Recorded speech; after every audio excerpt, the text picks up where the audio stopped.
Hello, this is Luke, and this is my director's commentary for my short horror film Stalker. Let's go.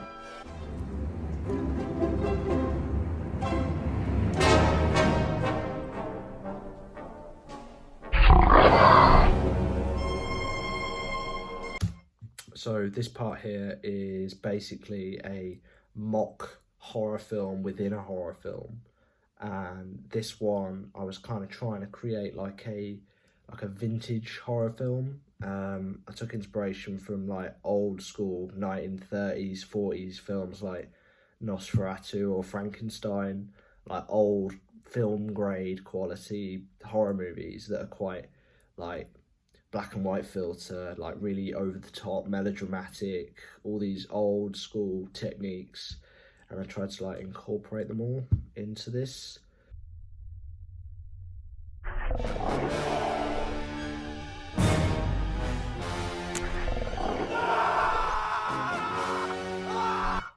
So this is Arjun dressed up as the main antagonist of this little mock horror film. Basically, Arjun had to wear this in a park. Our thesis was that because we're filming an old, dated horror movie, especially because they're really old, they're noticeably messy and tacky in places. So we incorporated like blocky movements for the monsters and melodramatic screams for Aidan to make when he's being attacked, and it all kind of just adds to the dated horror feel. It was freezing on that day, by the way, as well, and we were just stuck in a park for about an hour trying to film.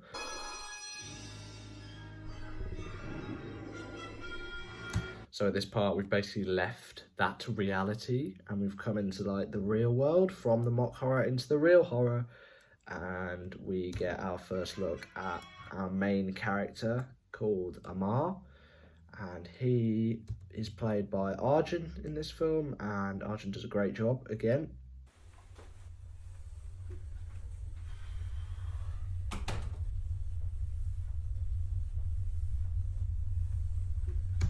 So we shot the film on a combination of iPhone and Canon camera with a 50mm lens, and it shows when you're using the Canon camera as opposed to the phone camera, because the Canon camera with that lens is just so much more crisp and cinematic, and you can tell, especially with this shot of him walking down the corridor.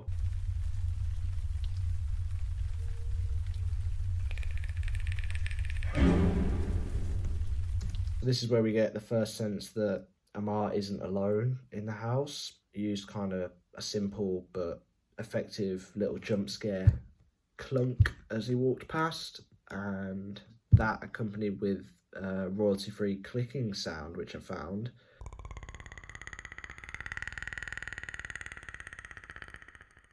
And that's used throughout as like an audible reminder that the creature is outside or is close by in the area.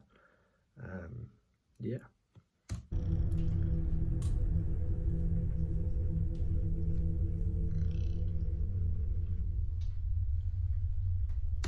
So this shot was shot on a gimbal, because we tried to create like a smooth, non-shaky frame for this.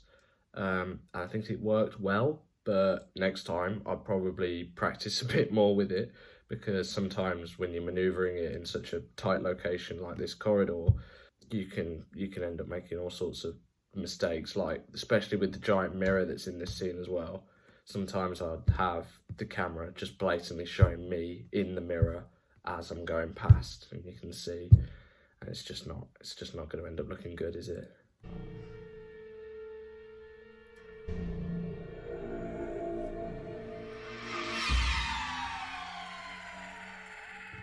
So the music we used for this scene in particular is a copyright-free album of music from a guy called Vivek Abhishek, and 2 of his tracks we used in here, and they fit very well with the overall mood, and they kind of set the tone really well.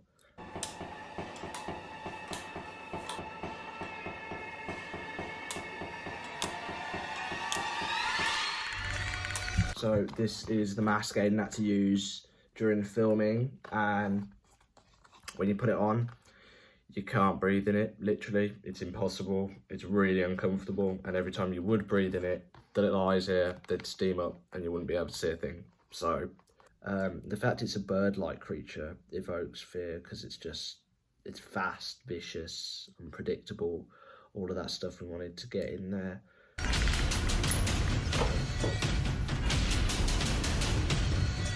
So this was considered the big stunt scene in the film. So Arjun basically had to fall backwards through the hall and run chaotically up the stairs as the monster chases him. So there was quite a few takes of this, much to Arjun's pain, but it was equally as difficult for me, because I had to keep up with him while I'm manually holding a camera all the way up, trying to follow him, and sometimes I just could not keep up. I can't get there. I literally cannot get there in time. Originally, I was going to use a gimbal to do it, but it just was not working on the day, and you can see some of the footage of me using a gimbal, and it just would not work. So I opted for handheld in the end, and I think handheld worked better anyway, because it kind of adds to the shakiness and the chaos of the whole shot. So ended up looking quite good.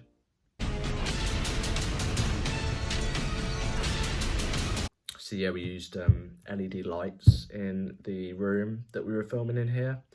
It kind of added to the chaotic mood of the film, and the fact that the creature can kind of manipulate lights as a power that it has.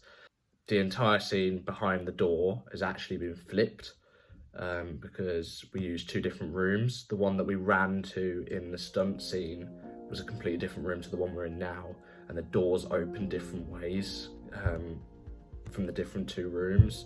So to keep up with the continuity of the film as a whole, we had to like flip this so it looked like the same door, but it's not actually the same door. So it's basically just a massive illusion.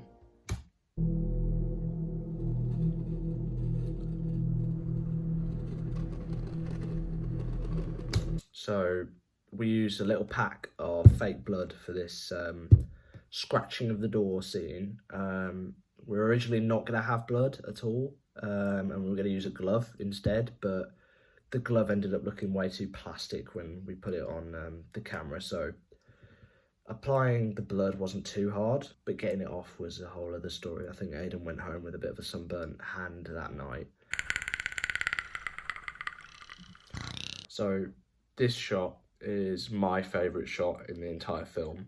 What's different about this film is that there's no dialogue in the film at all, so character movement was a big part of what we wanted to get right here. The direction I gave to Aidan to make the character look inhuman worked great, and the little head jolts that he incorporates as like the door opens is just great. It works so well.